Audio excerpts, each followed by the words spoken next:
Ahmad Dhani singgung istilah silent majority hingga kecurangan dalam pemilu 2024. Berikut ulasannya. Dilansir dari jawapost.com, Ahmad Dhani, seorang musisi terkenal dan calon legislatif dari Partai Gerindra, menjadi pusat perbincangan dalam panggung politik pemilu 2024 setelah mengungkapkan pengalamannya dalam sebuah wawancara eksklusif di saluran YouTube Ahmad Dhani dalam berita pada Rabu 21 Februari 2024 lalu. Dalam wawancara tersebut, Dhani membuka tirai fenomena kontroversial termasuk istilah silent majority yang tengah menjadi sorotan serta seputar dugaan kecurangan dalam jalannya pemilu. Dhani dengan tegasnya menyajikan analisisnya tentang ketidakwajaran dalam dukungan suara, terutama di daerah pemilihan yang menjadi panggung kampanyenya.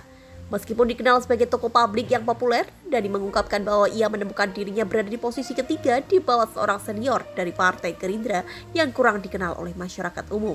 Kampanye Ahmad Dhani, saya datang ke kampung banyak, saya datang ke lapangan banyak yang nonton, saya ke mall banyak yang minta tanda tangan, banyak yang minta foto, banyak yang submit bahwa saya akan coblos Ahmad Dhani. Saya tuh sedang di urutan ketiga. Yang nomor satu ini teman-teman pasti nggak tahu, tapi angkanya besar sekali jumlahnya pemilihnya. Dalam kampanye saya telah mengunjungi banyak tempat, bertemu banyak orang dan mereka meminta foto serta menegaskan akan memberikan suaranya kepada saya. Namun, pada kenyataannya saya berada di posisi ketiga. Orang yang berada di posisi pertama pun banyak yang tidak dikenal oleh masyarakat umum, terang Dhani, membuka jendela pada realitas politik yang sering kali tersembunyi.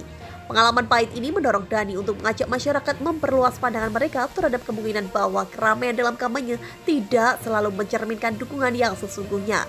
Dalam era media sosial yang dipenuhi sorotan, Dhani menyampaikan pesan bahwa melihat kerumunan pendukung di sekitar tidak menjamin bahwa mereka adalah pemenang sah, bahkan merujuk pada potensi kecurangan yang mungkin terjadi akibat kehadiran yang mencolok.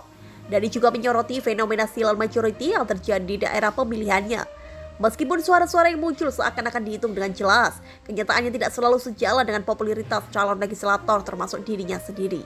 Dalam daerah pemilihannya, Dhani menemukan bahwa banyak suara yang tidak terduga meskipun semua orang mengenalnya. Belum maghrib ternyata.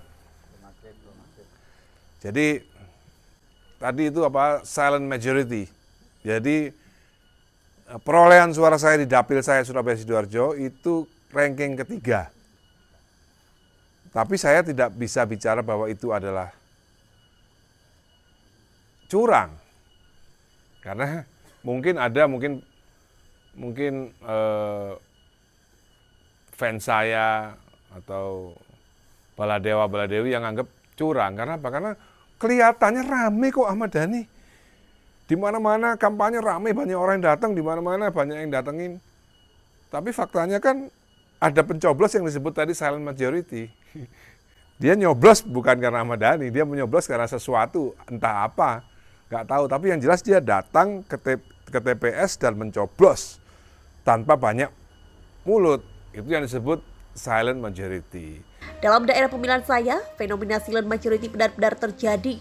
Suara-suara yang muncul nyata dan dihitung meskipun semua orang mengenal Ahmad Dhani. Namun saya tetap berada di posisi ketiga. Banyak calon legislator yang bekerja tanpa terlalu mencolok. Kenyataannya ada orang yang datang namun tidak memilih saya. Jadi jika semua dianggap kalah adalah hasil kecurangan, itu juga merupakan masalah yang rumit, urai Dhani, memberikan pandangan mendalam pada dinamika politik yang sering kali terlupakan. Dalam situasi yang memanas, Dhani tidak hanya memberikan pandangan terhadap ketidakwajaran suara dalam pemilihan umum, tetapi juga mengajak pendukung calon presiden untuk tetap tenang dan tidak langsung menyalahkan Komisi Pemilihan Umum KPU atas kekalahannya. Ia menegaskan pentingnya menerima kekalahan dengan lapang dada sambil memberikan penghormatan pada Prabowo Subianto sebagai sosok legendaris dengan kampanye yang menggetarkan hati.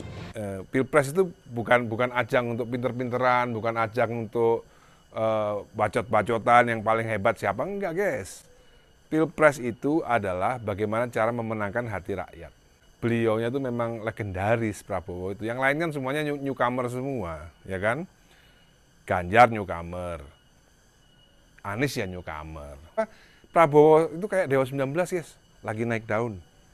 Jadi kalau sampai 59%, 57% itu wajar guys. Pemilihan presiden bukanlah tentang siapa yang paling cerdas atau pandai berbicara, tetapi tentang siapa yang mampu memenangkan hati rakyat. Dan dalam hal ini Prabowo adalah seperti Dewa 19 yang tengah naik daun.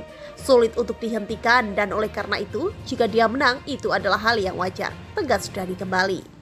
Memberikan nuansa artistik dalam pandangannya terhadap politik, Dhani juga mencermati potensi bersatunya pendukung Prabowo dan Jokowi dalam pemilu 2024 dengan mengingatkan pada persaingan langsung mereka pada pemilihan presiden 2019. Dhani menyatakan bahwa jika kedua kubu bersatu, kemenangan adalah hal yang wajar dan sulit untuk dikalahkan oleh siapapun. Kisah ini menjadi cerminan dari pandangan politik Ahmad Dhani yang juga merangsang diskusi lebih luas tentang dinamika pemilu 2024. Silent majority dan kompleksitas dibalik gebyar kampanye.